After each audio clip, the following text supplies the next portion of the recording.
नमस्कार। आप सब सुन रहे हैं जिम्स कम्युनिटी रेडियो 96.9। मैं प्रीति और मेरे साथ धारवी। आज हम दोनों लेकर आए हैं आप लोगों के लिए एक नया प्रोग्राम, जिसमें हम बात करेंगे कि किस तरह से कोविड महामारी ने युवा पीढ़ी को प्रभावित किया। ये प्रोग्राम प्रस्तुत कर रहे हैं यूनिसेफ के सौजन्य से। तो दोस्तों, आज हम बात करने जा रहे हैं एक ऐसी महामारी की जिसने न केवल हमारे देश को बल्कि बाकी और देशों को भी हिलाकर रख दिया।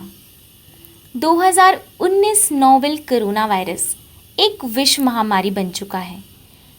साल 2019 से शुरू होने वाला ये वायरस 2021 में भारत में अब अपनी तीसरी लहर की तैयारी में है। कोरोना वायरस ने पिछले 18 महीनों से हमारी ज़िंदगी को कई तरह से प्रभावित किया है। इससे न केवल हमारे जीवन पर गहरा असर हुआ है, बल्कि हमारा मानसिक स्वास्थ्य भी बिगड़ गया है। ऐसे में हालात बेहतर होते नहीं नजर आ रहे हैं। इतना ही नहीं, इनके लक्षणों में होने वाले बदलावों ने लोगों को और डरा दिया है। हाल ही में हुई एक स्टडी में बताया गया है कि डेल्टा वायरस जो अब आने वाला है, उसके लक्षण कोविड-19 से एकदम अलग हैं, जिसे सभी को समझने की बहुत ज़रूरत है। हम सब इससे वाकिफ़ हैं कि हर 100 साल बाद एक ऐसी बीमारी, एक ऐसी महामारी ज़रूर आती है जिसमें हज़ारों करोड़ों में हम अपने चाहने वालों को खो देते हैं। और अब जब बात कर ही रहे हैं इस महामारी की, यानी कोरोना वायरस की, तो हम सब जानते हैं कि ये वायरस अब तक कैसा रहा है। इसके भी आंकड़े करोड़ों तक गए हैं। अब तक होने वाली हमें सारी बीमारियों से ये बिल्कुल अलग है। इसने हमारा बाहर आना जाना, खाना पीना, घूमना, साथ बैठना तक बंद करवा दिया। जिस तरह से ये अपने वेरिएंट बदल रहा है, हम इसे ऐसे बता सकते हैं जैसे हम इसे पकड़ने की कोशिश कर रहे हैं और ये अपने रंग बदल रहा है। शुरू में जब ये आया था, मुझे भी आप लोगों की तरह आम बीमारी जैसा ही लग रहा था कि दवाई लेते ही सब ठीक हो जाएगा। पर जिस तरह से इसने अपनी पीक पकड़ी, हम सबके लिए इसे समझना बिल्कुल भी आसान नहीं था। खांसी जुकाम से शुरू होने वाला ये वायरस हर बार नए नए लक्षणों से हमें डरा रहा है, जिसमें कभी डॉक्टर ना मिलने पर तो कभी बेड ना मिलने पर लाखों जानें गई हैं।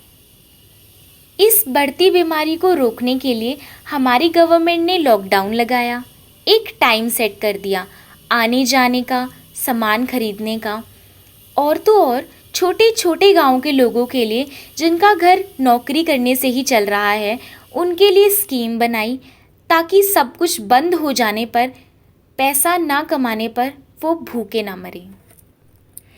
इस चीज़ का पूरा ध्यान रखा गया कि उन्हें सही समय पर पूरा राशन मिले। अब जब हम सेकेंड वेव की बात करेंगे तो गर्व से अपनी युवा पीढ़ी को शाबाशी देंगे। और भाई क्यों ना दें, जिस तरह से हमारी युवा पीढ़ी इस बीमारी में एकजुट होकर सामने आई और इस बीमारी में सबकी सहायता करी, सबका बचाव करा, ये बेशक सराहनीय है। किस तरह सोशल मीडिया के ज़रिए उन्होंने ऑक्सीजन सिलेंडर दिलवाए और साथ ही घर पर पहुंचाए, लोगों को बेड दिलाने में, इलाज करवाने में उनकी मदद की। अपने साथ साथ उनकी सुरक्षा का भी पूरा ख्याल रखा। जो काम बड़े बड़े अफसर नहीं कर पाए, हमारी युवा पीढ़ी ने कर दिखाया। हम सब इससे वाकिफ़ हैं कि कैसे ऑक्सीजन सिलेंडर ना मिलने पर लोग दर दर भटके हैं और कितने परेशान हुए हैं, कितनी जानें गई हैं। इस सब में हमारी युवा पीढ़ी ने सबकी जिम्मेदारी उठाते हुए इस वायरस से लड़ने का जज्बा दिखाया और ऊंच नीच, जात पात, अमीर गरीब सबको एक समान समझा। हम सब जानते हैं, स्कूल, कॉलेजेस, ऑफिसेस सब बंद कर दिए और सब कुछ वर्क फ्रॉम होम हो गया। हमारी पढ़ाई, एग्ज़ाम सब कुछ ऑनलाइन हो गया। इस वायरस ने पूरा सिस्टम ही चेंज कर दिया। घर बैठे बैठे हमने कभी नहीं सोचा था कि हम पढ़ भी लेंगे, पेपर भी दे लेंगे और पास भी हो जाएंगे। फर्स्ट वेव में तो हम इतने डरे हुए थे कि हमने लॉकडाउन का अच्छे से पालन किया। जहां हम सड़क पर 2-3 बजे तक घूमने वाले लोग घरों में क्वारंटाइन हो गए। 21 दिनों से शुरू होने वाला ये लॉकडाउन अब तक चल रहा है। कोरोना से लड़ने में हम एकजुट होकर यूं सामने आए कि हमने एक साथ थालियां बजाई, दिवाली ना होते हुए दिए जलाए और पता नहीं क्या क्या किया। घर में कोरोना के नुस्खों से लेकर बाबा रामदेव की दवाई तक जो हमसे बन पड़ा सब किया। पर सरकार के बनाए हुए रूल जो बेहद ज़रूरी हैं उसे फॉलो करने में कहीं चूक गए। सोशल डिस्टेंसिंग करना, एक जगह 2-3 लोगों का इकट्ठा ना होना, मास्क लगाना, वक्त वक्त पर सैनिटाइज़र का इस्तेमाल करना, ये सब हमारे लिए ही तो हो रहा है ताकि हम सुरक्षित रहें। और जब तक हम खुद का बचाव नहीं करेंगे तब तक चाहे गवर्नमेंट या फिर डॉक्टर या दवाई कोई काम नहीं आने वाली। तो चलिए अब बात करते हैं धारवी से। नमस्कार दोस्तों, मेरा नाम है धारवी और शुक्रिया साथ बने रहने के लिए। ये बात तो सच है, जब तक हम सावधानी नहीं बरतेंगे तब तक डरते रहेंगे। और ये समय डरने का नहीं बल्कि अपनी पूरी सावधानी रखते हुए इस वायरस से लड़ने का है। ज़रूरी काम आने पर ही घर से निकले, मास्क सही तरीके से पहने, 2 गज की दूरी बनाए रखें और हाथों को समय समय पर सैनिटाइज करें। ये आप मान लो जैसे ज़िंदगी का एक मंत्र बन गया है हेल्दी और सुरक्षित रहने के लिए। आप लोगों ने भी देखा होगा कि अभी भी कुछ ऐसे लोग हैं जो ना सुनना चाहते हैं और ना समझना कि ये कोई छोटी मोटी बीमारी नहीं है कि जिसमें सिर्फ दवाई लें और ठीक हो जाए। मेट्रो में आते जाते मैं खुद कई ऐसे लोगों को देखती हूँ जिन्होंने मास्क सही तरीके से नहीं लगाया होता और ना फिज़िकल डिस्टेंसिंग का पूरा पालन कर रहे होते हैं। ना जाने कब उन्हें ये समझ आएगा कि ये सब मास्क डिस्टेंसिंग ना सिर्फ उन्हें सुरक्षित रखेगा बल्कि उनके आसपास रहने वाले सभी लोगों को भी। बाज़ारों में जाओ तो वही भीड़ भड़ाका। क्यों हम इतनी जल्दी भूल जाते हैं कि केसेस सिर्फ थोड़े कम हुए हैं, ख़त्म नहीं। कोरोना वायरस अभी भी हमारे बीच है। मैं तो आप लोगों से सिर्फ यही कहना चाहूँगी कि अपने और अपने परिवार की रक्षा के लिए पूरी सावधानी बरतें।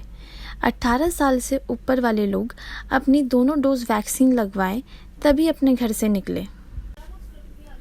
हम सब जानते हैं कि घर पर बैठे रहने से ज़िंदगी नहीं चलेगी। काम वाले लोगों को काम पर जाना भी ज़रूरी है, वरना घर कैसे चलेगा उनका। स्कूल्स और कॉलेजेस भी ऑनलाइन हो गए हैं, जिससे बच्चों की पढ़ाई पर कहीं ना कहीं फ़र्क आया है। साफ सी बात है, जो पढ़ाई स्कूल्स जाकर होती है वो घर पर बैठकर तो नहीं हो सकती। पर मुश्किल समय है, हम सबको अपना योगदान देना पड़ेगा। एटलीस्ट ऑनलाइन पढ़ाई से बिल्कुल पढ़ाई तो नहीं रुकी है ना, कुछ तो पढ़ाई बच्चों की हो रही है। बाहर तो अभी बच्चों को नहीं भेजा जाएगा क्योंकि अभी तो उनके लिए वैक्सीन भी नहीं आई है। हमने कुछ लोगों से बात करी है जिनकी किराने की दुकान है, तो अब सुनते हैं उनका क्या कहना है इस कोरोना वायरस को लेकर और वो क्या सावधानी बरत रहे हैं अपनी दुकानों पर। नमस्कार जी, मैं नई दिल्ली कटवाड़ी सराय से बोल रहा हूँ। मेरी यहाँ परचून की दुकान है। मैंने देखा है यहाँ पे बहुत लोग आते हैं सामान लेने के लिए, लेकिन कुछ को लापरवाही मैंने देखी उनकी। वे अपने साथ बच्चे भी आ रहे, अपना मास्क लगा रखा है लेकिन बच्चों को मास्क नहीं लगा रखा। क्या करें, हम उनको बोलते मास्क हमारे पास रखा है, ये ले जाओ। सैनिटाइज भी दे दी उनको, कोई दिक्कत नहीं, लेकिन उनको समझाते समझाते उनकी समझ में कोई बात आती नहीं बिल्कुल। बच्चे ऐसे ही पूरे दिन घूमते रहते हैं। लेकिन हमने ये देखा पिछला जो भी है फर्स्ट वेव सेकंड वेव, उससे हम क्या कर सकते हैं। हमने सिर्फ इतना ही किया, भाई हम अपनी तरफ से आपको सारी चीज़ देंगे, सैनिटाइजर देंगे, मास्क भी मैं फ्री में बांटता हूँ यहाँ पे। भाई मास्क ले लो, आप मास्क लगाओ इन बच्चों को उसके बाद ही क्या नाम सामान मिलेगा, सामान बिल्कुल नहीं मिलेगा बिना मास्क के। अब और बताओ क्या करें। अब ये तो क्या नाम है, कुछ गवर्नमेंट को भी ध्यान रखना पड़ेगा इस चीज़ का। हर एक जगह मास्क बांटे, खाली चालान काटने से काम थोड़ी नहीं चलेगा। चालान काटने के साथ साथ मास्क भी बांटे, सैनिटाइज़र भी दो, तो लोगों की समझ में आएगा भाई ये चीज़ है। लेकिन हमारी गवर्नमेंट क्या लग रही है, सिर्फ चालान काटने में। वे सारे लगा रखे हैं रेड लाइट पे, बत्ती पे क्या नाम चालान काटने वाले। अरविंद केजरीवाल ने जो भर्ती की है अभी, तो उसमें क्या कर सकते हो। उन्होंने और कोई काम नहीं, सिर्फ उन्होंने फ़ोटो खींचा, चालान काट दिए। भाई चालान भी काटो, साथ में मास्क भी दे दो उनको, और एक सैनिटाइज़र की बोतल। अब क्या नाम कम से कम 2000 का चालान कट रहा है, उसमें 50 रुपये का कुछ सामान भी दे दो उनको। आगे से ध्यान रखेंगे वे। और बताओ हम क्या कर सकते हैं। बताओ, हम तो इतना ही कर सकते हैं भाई, हमारी दुकान पे कोई भी आदमी आएगा, हम बिना मास्क के आएगा तो हम उसको सामान नहीं देंगे। नमस्कार जी, मैं हाउस वाइफ हूँ। हाउस वाइफ के साथ साथ हमारी करियाने की दुकान है, उसको भी संभालती हूँ। हमारी दुकान कम से कम 25-30 साल पुरानी है। जो भी हमारी दुकान पे आता है मैं ये देखती हूँ, पहले तो लोग बाग अच्छे से मास्क भी लगाते थे और सैनिटाइज भी यूज करते थे, मगर आजकल ना तो लोगों के मुंह पे मास्क दिखता है ना सैनिटाइज, क्योंकि पहले एक वेब आ चुकी है, उसको देख के भी लोग बाग डर नहीं रहे। अब तो लोगों को डरना चाहिए, क्योंकि तीसरी वेब आने वाली है। किसी ने 2 डोज लगवाई है, किसी ने 1 भी नहीं लगवाई है। तो अगर नहीं लगवाई तो उनको कितनी परेशानी होगी। मैं तो सबको यही सलाह देती हूँ जी, मास्क लगाओ। अगर किसी के पास मास्क नहीं है तो हमारी दुकान से ले जाओ, मास्क भी और सैनिटाइजर भी। हम सबको फ्री में देने की इच्छा रखते हैं, ताकि लोगों को किसी को परेशानी ना हो और आगे जाके सब ठीक ठाक रहे। मैं तो ये सोचती हूँ जी, जब तक 2 डोज पूरी नहीं है तब तक स्कूल कॉलेज नहीं खुलने चाहिए। बच्चों को 2 डोज लगने के बाद ही स्कूल कॉलेज थोड़े थोड़े करके खोलने चाहिए। और हमें सरकार की बात माननी चाहिए कि मास्क लगाएं, सैनिटाइज यूज करें और अपना ध्यान रखें। We can't go to malls, nor can we go to waterfalls, because this virus is a scaring, sending our spines into a shivering. If you have to go out, think twice, wear your mask, be wise. After coming home, sanitize and wash your hand thrice. ये कितनी अच्छी बात है कि ये अपनी दुकान पर आ रहे सभी लोगों को फ्री में मास्क और सैनिटाइज़र दे रहे हैं, जिससे जो लोग मास्क लगाने में लापरवाही करते हैं उन्हें सीख मिले कि उन्हें सिर्फ अपने बारे में नहीं, अपने आसपास सभी लोगों को सुरक्षित रखना है और घर से निकलते समय मास्क ज़रूर लगाना है। ये होता है एक जागरूक इंसान जो अपने से पहले दूसरों के लिए सोचता है। और मेरे ख्याल से सिर्फ मैं ही नहीं बल्कि आप सब भी यही चाहते हैं कि स्कूल्स अभी ना खुले, क्योंकि बच्चों के लिए अभी वैक्सीन नहीं आई है और उनको बाहर भेजना अभी सेफ़ नहीं है। वैक्सीन की बात चली है तो मैं आप लोगों को ये भी बताना चाहूँगी कि हमारे प्रधानमंत्री श्री नरेंद्र मोदी जी ने कितनी बार कहा कि वैक्सीन लगवाना हम सब के लिए कितना ज़रूरी है। तो आप सभी लोग जिनकी उम्र 18 साल से ज़्यादा है वो अपनी दोनों डोज वैक्सीन की जल्द से जल्द लगवाएं। कोविड-19 के खिलाफ लड़ाई में युवाओं की भागीदारी बढ़ाने के लिए यूनिसेफ ने सेंट्रल गवर्नमेंट और अन्य मंत्रालयों के साथ एक नया मूवमेंट स्टार्ट करा है, जिसका नाम है यंग वॉरियर मूवमेंट। इस मूवमेंट का मेन एम 50 लाख युवा को कोविड महामारी से अवेयर करने का है और उन्हें इस लड़ाई में देश का साथ देने का है। यूनिसेफ इस मूवमेंट से युवाओं को सपोर्ट करना चाहता है और पॉजिटिव इन्फॉर्मेशन स्प्रेड करना चाहता है देश में। मैं डॉक्टर विजेंद्र नाथ, प्रधानाचार्य राजकीय मेडिकल कॉलेज जालौन, आपको कोरोना से बचाव के बारे में मैं बस यही कहना चाहूँगा कि जो भी कोरोना गाइडलाइंस के अनुसार जो भी निर्देश थे उनका अनुपालन अगर ठीक से किया जाए तो कोरोना से बचाव होगा, कोरोना के इन्फेक्शन से बचा जा सकता है। आप जानते हैं बचाव ही सबसे बड़ा इलाज है इस बीमारी में।